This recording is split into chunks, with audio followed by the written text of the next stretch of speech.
Электромагнитное загрязнение. Электромагнитное загрязнение, оно в прежние времена оно не было столь существенно, как сейчас.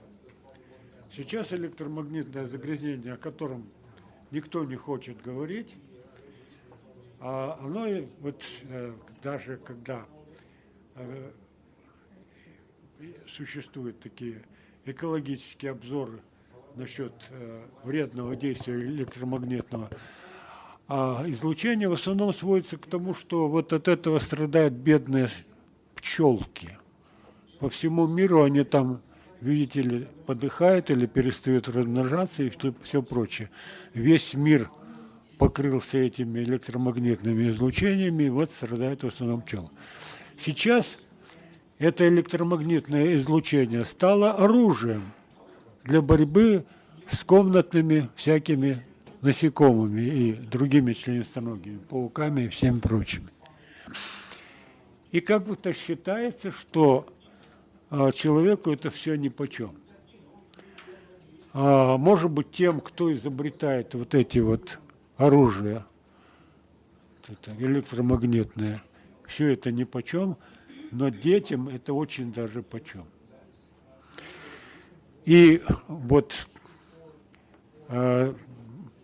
опять же, ни законодатели, ни наши политики, ни наши там экономисты не принимают в расчет вот то, что это иногда приносит непоправимый ущерб именно детям, особенно детям, положим, младшего школьного возраста. Иногда это приводит к довольно тяжелым нервным заболеваниям, расстройствам. Вот как раз формирующаяся нервная система, она наиболее уязвима для вот такого рода излучений. Сейчас, я не знаю, как вы, я, например, когда хожу по улицам или по каким-то учреждениям, иногда чувствую, что у меня просто аж свербит в ушах, потому что там стоят всякие наблюдательные системы или какие-то системы, передающие какие-то сигналы и все прочее. И, по-видимому, какая-то часть моей нервной системы к этому достаточно чувствительна. Хотя я, вообще-то говоря, уже мало чувствителен к внешнему воздействию. Вот. Так вот, я думаю, что для детских организмов это очень разрушительные воздействия. И с этим тоже надо бороться. Ну, вы знаете прекрасно, что сейчас дети пользуются различного рода электронными устройствами и так далее.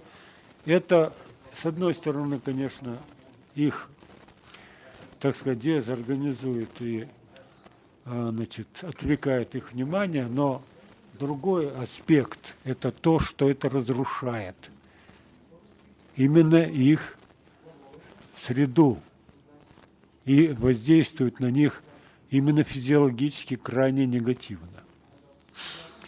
Поэтому с этим тоже надо определенным образом бороться и по возможности все-таки добиваться, чтобы вот эти все электронные приборы, которые привыкли таскать сейчас все от мала до велика, были выключены на время, так сказать, общего нахождения в различного рода помещениях.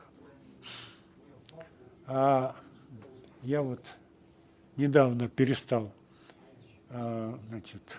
преподавать в Академии управления, но когда я там преподавал, я, среди всего прочего, заставлял своих слушателей выключать все свои электронные приборы.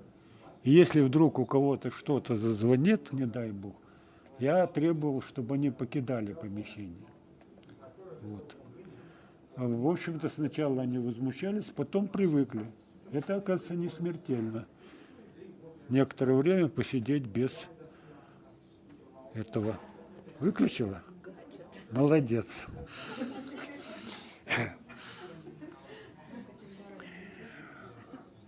Вот, в конце концов, можно приучить вот хотя бы к такой элементарной дисциплине.